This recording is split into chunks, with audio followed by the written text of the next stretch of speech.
नमस्कार, मैं डिंपल यादव चमकता भारत के इस खास बुलेटिन में आपका स्वागत है। तो आइए नजर डालते हैं आज के मुख्य सुर्खियों पर। झारखंड मुक्ति मोर्चा से संबद्धता प्राप्त श्रमिक संगठन झारखंड श्रमिक संघ का 9वां महाधिवेशन का आयोजन किया गया। सावन का महीना शुरू होते ही कांवड़ियों की भीड़ बाबा नगरी की ओर करने लगी है कूच, लेकिन कांवड़ के दाम छू रहे हैं आसमान। कंपनी की लापरवाही से पुरलिया निवासी की करंट लगने से हुई मौत। खबर विस्तार से आइए देखते हैं। कंपनी की लापरवाही से पुरलिया निवासी की करंट लगने से हुई मौत। घर में छाया मातम। बता दें, सरायकेला के आदित्यपुर औद्योगिक क्षेत्र फेज 5 स्थित विजयश्री इंडस्ट्रीज कंपनी में बिजली की करंट से कंपनी के पश्चिम बंगाल के पुरलिया निवासी मजदूर दीनबंधु चटर्जी गंभीर रूप से घायल हो गया, जिसे आनन फानन में टाटा मुख्य अस्पताल लाया गया, जहां चिकित्सकों ने उसे मृत घोषित कर दिया। मृतक कांड्रा विजय मंडल के मकान में मध्य बस्ती में अपने ससुराल में रह रहे थे। मिली जानकारी के अनुसार मृतक कंपनी की टूल रूम में काम कर रहा था। इस दौरान उसे बिजली का करंट लग गया और वह बुरी तरह झुलसकर बेहोश हो गया। कंपनी प्रबंधन द्वारा आनन फानन में उसे टीएमएच लाया गया, जहां चिकित्सकों ने उसे मृत घोषित कर दिया। वैसे इसमें कंपनी की लापरवाही की बात सामने आई है। फैक्ट्री इंस्पेक्टर मनीष कुमार ने बताया कि मामले की सूचना उन्हें नहीं दी गई। गुरुवार को जांच उपरांत दोषी पाए जाने पर कंपनी प्रबंधन के खिलाफ कार्रवाई की जाएगी। चटर्जी को जानते थे? जी जी। क्या वो आपका मकान में भाड़ा रहता था? हमारे बगल में रहते थे। अच्छा अच्छा। कल सुबह को ड्यूटी गए थे। इसके बाद करंट लगने की वजह से उसको हॉस्पिटल में टीएमएच में एडमिट किया गया और डॉक्टर के रिपोर्ट के मुताबिक उसका देहांत हो गया। अच्छा, और उसको फिर अभी उसका गांव पुरुलिया ले जाया गया। पुरुलिया में उसका क्या अंतिम संस्कार होगा? हाँ, उसका अंतिम संस्कार होगा। वहाँ उसके घर है। पुरुलिया कहाँ? जयपुर। हाँ। झारखंड मुक्ति मोर्चा से संबद्धता प्राप्त श्रमिक संगठन झारखंड श्रमिक संघ का 9वां महाधिवेशन का आयोजन किया गया। बता दें, वैसे इस दौरान विधायक रामदास सोरेन एवं विधायक समीर मोहंती समेत श्रमिक संघ के तमाम पदाधिकारी मौजूद रहे। वहीं झारखंड के सभी जिलों से श्रमिक संघ के प्रतिनिधि यहां मौजूद रहे। मुख्य अतिथि विनोद पांडे ने बातचीत के क्रम में कहा कि असंगठित क्षेत्र में कार्य करने वाले मजदूरों को झारखंड श्रमिक संघ एकजुट करना चाहती है, ताकि उनके समक्ष उत्पन्न हो रहे समस्याओं का निदान हो सके। उन्होंने कहा कि संगठन में थोड़ी बहुत त्रुटियां हैं, जिस पर इस अधिवेशन में चर्चा की जा रही है। झारखंड मुक्ति मोर्चा का आज राज्य में सरकार है और इस सरकार प्रयास में जुटी है कि अधिक से अधिक मजदूर और कामगारों के हाथों में रोजगार हो। ये झामुमो का प्रयास है। इनका 9वां महाधिवेशन है और इस महाधिवेशन में संगठन के मजबूती के साथ साथ इस राज्य के श्रमिकों के हित की बात हम लोग कर रहे हैं। श्रमिकों का उत्थान कैसे हो, उनके हक और अधिकार हम कैसे दिला पाएँ, इन सारे विषयों पर चर्चा हम लोग कर रहे हैं। और निश्चित रूप से आज आप देखेंगे कि इस राज्य में ही नहीं, पूरे देश में श्रमिकों की जो दुर्दशा हम कह सकते हैं, जो दुर्दशा है वो काफ़ी चिंतनीय है। और चिंता इसलिए कि आज जो परिपाटी चली है, चाहे वो संगठित मजदूर हो या असंगठित मजदूर, जो परिपाटी इस राज्य में और पूरे देश में चल रही है, वो परिपाटी है आउटसोर्सिंग।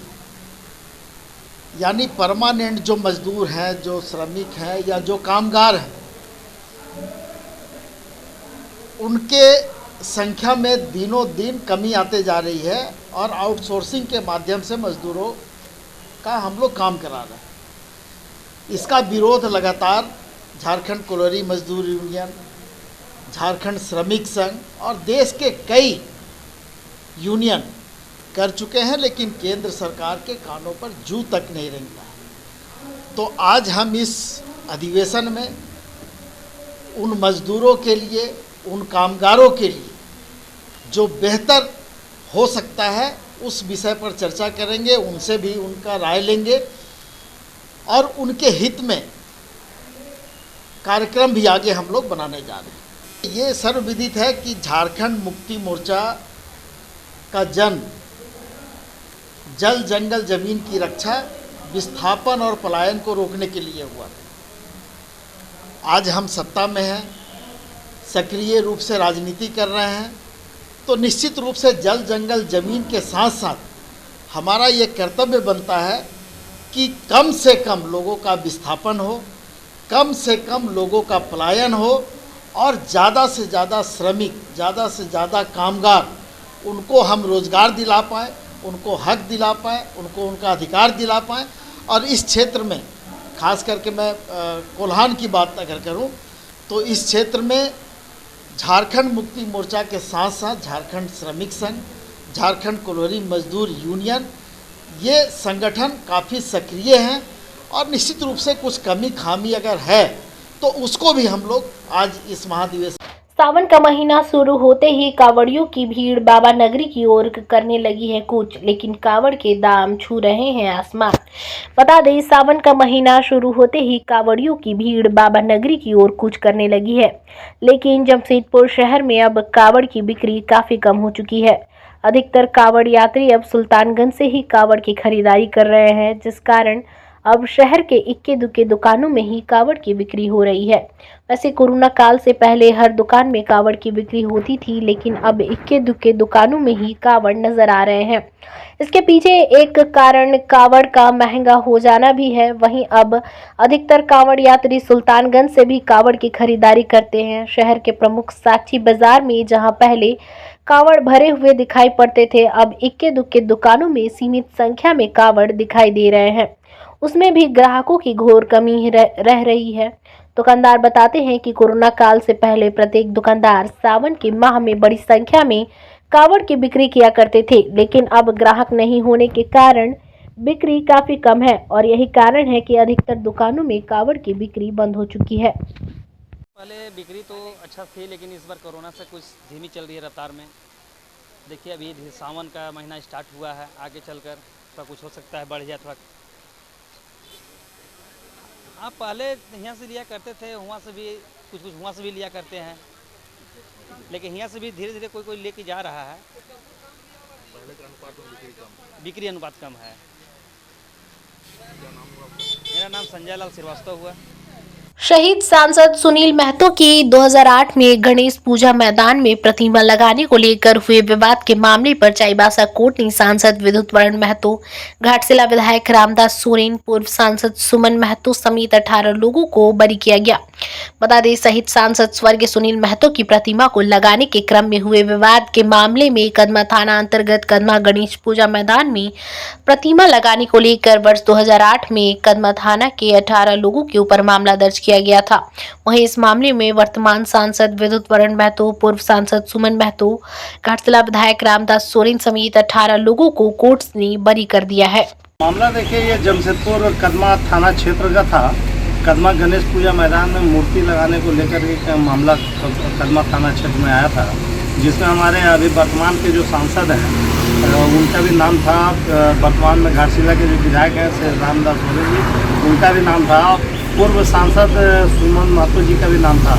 ये मामला थी आपको सांसद शहीद सांसद सुनील महतो की प्रतिमा लगाने को लेकर, जो आज 14 साल बाद आज चाईबासा की अदालत से हम लोगों को बाइज्जत बरी किया गया।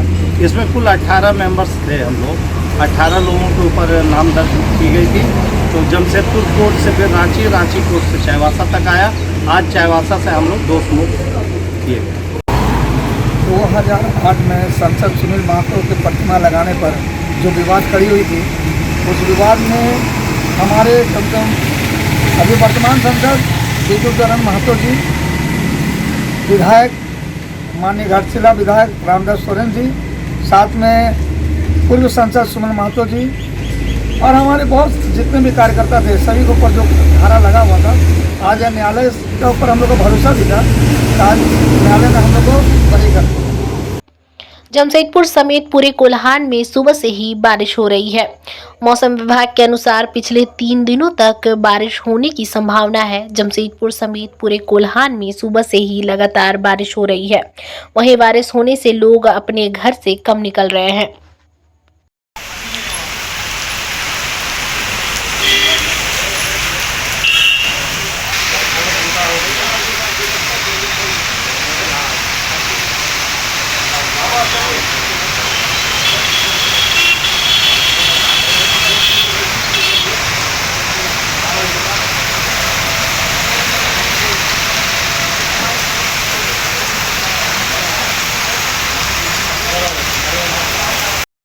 पत्नी को प्रताड़ित करने के मामले में पति अजय गुप्ता गिरफ्तार। बता दें, जमशेदपुर कोतवाली थाना की पुलिस ने हल्दी पोखर के रहने वाले अजय गुप्ता को भेजा जेल। पत्नी रीना गुप्ता ने पति के खिलाफ कोतवाली थाना में प्रताड़ित करने का मामला दर्ज कराया था।